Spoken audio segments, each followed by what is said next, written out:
ನಮಸ್ಕಾರ ವೀಕ್ಷಕರೇ, ಹೊನಲು ಮೀಡಿಯಾಗೆ ಸ್ವಾಗತ. ಒಬ್ಬ ಯುವಕನು ಪ್ರತಿದಿನ ಬುದ್ಧರ ಆಶ್ರಮಕ್ಕೆ ಬಂದು ಬುದ್ಧನ ಬೋಧನೆಗಳನ್ನು ಕೇಳುತ್ತಿದ್ದ. ಆದರೆ ಎಷ್ಟೋ ದಿನಗಳು, ಎಷ್ಟೋ ಬೋಧನೆಗಳನ್ನು ಕೇಳಿದರೂ ಸಹ ಆತನ ಮುಖದಲ್ಲಿ ಇನ್ನೂ ಸಂದೇಹಗಳು ಕಾಣುತ್ತಲೇ ಇದ್ದವು.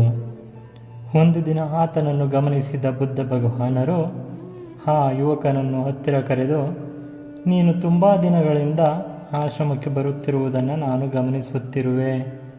ಪ್ರತಿದಿನ ನನ್ನ ಜೊತೆ ಏನೋ ಮಾತನಾಡಬೇಕೆಂದು ನೀನು ಪ್ರಯತ್ನಿಸುತ್ತಿರುವೆ. ಆದರೆ ನೀನು ಮಾತನಾಡದೆ ಸುಮ್ಮನಿರುವೆ. ಏನು ವಿಷಯ? ಹೇಗೆ ಅಷ್ಟೊಂದು ಬಾಧೆಯಲ್ಲಿರುವೆ ಎಂದು ಬುದ್ಧರು ಕೇಳುತ್ತಾರೆ. ಅದಕ್ಕೆ ಆ ಯುವಕ, ಏನು ಹೇಳಲಿ ಸ್ವಾಮಿ, ನಾನು ಪಕ್ಕದ ಗ್ರಾಮದಲ್ಲಿರುತ್ತೇನೆ. ಎಲ್ಲವೂ ಸರಿಯಾಗಿರುವ ಸಮಯದಲ್ಲಿ ನನ್ನ ಜೊತೆ ಎಲ್ಲರೂ ಇದ್ದರು. ಈಗ ನನ್ನ ಪರಿಸ್ಥಿತಿ ದಾರುಣವಾಗಿ ಬದಲಾಗಿದೆ. ತಡೆಯಲಾಗದ ದುಃಖ ಬರುತ್ತಿದೆ. ಇಂತಹ ಸಮಯದಲ್ಲಿ ಜೊತೆಯಲ್ಲಿರಬೇಕಾದವರು ಸಹ ಮರದಿಂದ ಹಣ್ಣಾದ ಎಲೆಗಳು ಉದುರುವ ಹಾಗೆ ನನ್ನನ್ನು ಬಿಟ್ಟು ಹೋಗಿದ್ದಾರೆ. ನಾನು ಮಾತನಾಡಿದರೆ ಎಲ್ಲಿ ಸಹಾಯ ಕೇಳುತ್ತೇನೆ ಎಂದು ಮಾತನಾಡುವುದನ್ನು ಸಹ ಬಿಟ್ಟಿದ್ದಾರೆ. ನಾನು ತುಂಬ ದುರ್ಬಲವಾಗಿ ಬದಲಾಗಿದ್ದೇನೆ. ನನ್ನ ಮನಸ್ಸು ತುಂಬ ದುರ್ಬಲವಾಗಿ ಬದಲಾಗಿದೆ. ಏನು ಮಾಡಬೇಕೆಂದು ಅರ್ಥವಾಗುತ್ತಿಲ್ಲ.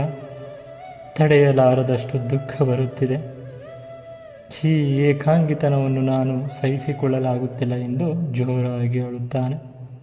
ಅದಕ್ಕೆ ಬುದ್ಧ ಭಗವಾನರು ಮುಗುಳ್ನಗುತ್ತಾ, ಬಾಧೆ ಪಡಬೇಡ ಮಗು. ಜೀವನದಲ್ಲಿ ಕಷ್ಟಗಳು, ನಷ್ಟಗಳು ಸಹಜ.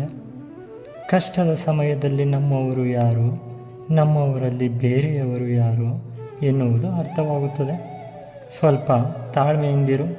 ನೀನು ಕಳೆದುಕೊಂಡಂತಹ ಧೈರ್ಯವನ್ನು ಮತ್ತೆ ತೆಗೆದುಕೋ ಎಂದು ಆತನಿಗೆ ಸಮಾಧಾನ ಮಾಡಿ, ಇದಕ್ಕೆ ಉದಾಹರಣೆಯಾಗಿ ಒಂದು ಕಥೆಯನ್ನು ಹೇಳುತ್ತೇನೆ, ಶ್ರದ್ಧೆಯಿಂದ ಕೇಳು ಮಗು ಎಂದು ಬುದ್ಧರು ಕಥೆಯನ್ನು ಪ್ರಾರಂಭ ಮಾಡುತ್ತಾರೆ.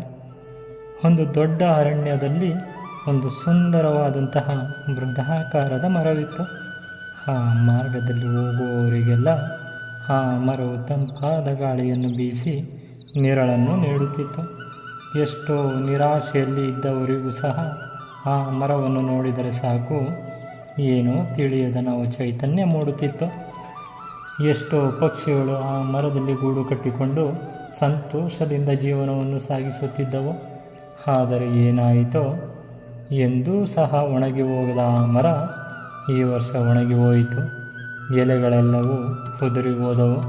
ಆ ಮರದ ಮೇಲೆ ಎಷ್ಟೋ ವರ್ಷಗಳಿಂದ ವಾಸವಾಗಿದ್ದ ಪಕ್ಷಿಗಳೆಲ್ಲ ಬೇರೆ ಕಡೆ ಹಾರಿ ಹೋದವು. ಆ ಮಾರ್ಗದಲ್ಲಿ ನಡೆದಾಡುವವರು ಆ ಮರದ ಪರಿಸ್ಥಿತಿಯನ್ನು ನೋಡಿ ತುಂಬ ಕರುಣೆಯನ್ನು ಪಡುತ್ತಾರೆ. ಇನ್ನು ಕೆಲವರು ಆ ಮರವನ್ನು ನೋಡಿ ಆ ಮರವನ್ನು ಕಡಿದು ಸೌದೆಯಾಗಿ ಮಾಡಿಕೊಳ್ಳೋಣವೆಂದು ಯೋಚನೆ ಮಾಡುತ್ತಿದ್ದರು. ಆದರೆ ಇದೆಲ್ಲವನ್ನು ನೋಡುತ್ತಿದ್ದಂತಹ ಆ ಮರವು ಯಾವುದೇ ತಾಳ್ಮೆಯನ್ನು ಕಳೆದುಕೊಳ್ಳದೆ ಸಹನೆಯಿಂದ ಇತ್ತು. ಮತ್ತು ನನಗೆ ಒಳ್ಳೆಯ ದಿನಗಳು ಬರದೇ ಇರುತ್ತವೆಯೇ ಎಂಬ ಆಸೆಯಿಂದ ತಾಳ್ಮೆಯಿಂದ ಇತ್ತು. ನಂತರ ಹೀಗೆ ಸ್ವಲ್ಪ ದಿನಗಳು ಕಳೆದು ಹೋಗುತ್ತವೆ. ನಂತರ ಮಳೆಗಾಲ ಪ್ರಾರಂಭವಾಗುತ್ತದೆ. ಮಳೆಗಾಲ ಪ್ರಾರಂಭವಾದಾಗ ಮತ್ತೆ ಆ ಮರ ಚಿಗುರುವುದಕ್ಕೆ ಆರಂಭಿಸುತ್ತದೆ. ನಂತರ ದಾರಿ ಹೋಕರೆಲ್ಲ ಆ ಮರದ ನೆರಳನ್ನು ಆಸರೆಯಾಗಿ ಪಡೆಯುತ್ತಾರೆ ಎಂದು ಬುದ್ಧರು ಹೇಳಿ, ನೋಡು ಮಗು, ಮನುಷ್ಯನ ಜೀವನವೂ ಸಹ ಹೀಗೆ ಜೀವನದಲ್ಲಿ ಏಳುಬೀಳುಗಳು ಬರುತ್ತವೆ. ಎಷ್ಟೋ ಬಾಧೆಯನ್ನುಂಟು ಮಾಡುವಂತಹ ಘಟನೆಗಳು ನಡೆಯುತ್ತಾ ಇರುತ್ತವೆ. ಆದರೂ ಅವೆಲ್ಲವನ್ನು ತಡೆದುಕೊಂಡು ನಿಂತುಕೊಳ್ಳಬೇಕು. ಅದೇ ರೀತಿ ಸಹನೆಯಿಂದ, ತಾಳ್ಮೆಯಿಂದ ನಿಂತುಕೊಂಡರೇನೇ ಕಳೆದು ಹೋದಂತಹ ವಸಂತ ಬಾಡಿ ಹೋದ ಜೀವನದಲ್ಲಿ ಮತ್ತೆ ಪ್ರವೇಶ ಮಾಡುತ್ತದೆ. ಅಲ್ಲಿಯವರೆಗೂ ಸ್ವಲ್ಪ ತಾಳ್ಮೆಯಿಂದ ಇರಬೇಕು ಎಂದು ಹೇಳಿ ಬುದ್ಧರು ಕಥೆಯನ್ನು ಮುಗಿಸಿದರು. ಬುದ್ಧರ ಮಾತನ್ನು ಕೇಳಿದ ಆ ಯುವಕನಲ್ಲಿ ಬಾಧೆ ಎನ್ನುವುದು ಮಾಯವಾಗುತ್ತದೆ. ಜೀವನದ ಮೇಲೆ ಮತ್ತೆ ಆಸೆ ಹುಟ್ಟಿ ಮನಸ್ಸು ಪ್ರಶಾಂತತೆಯಿಂದ ತುಂಬಿ ಹೋಗುತ್ತದೆ. ಆತನು ಬುದ್ಧರ ಪಾದಗಳಿಗೆ ನಮಸ್ಕರಿಸಿ ಅಲ್ಲಿಂದ ತನ್ನ ಊರಿಗೆ ಹೊರಟು ಹೋಗುತ್ತಾನೆ.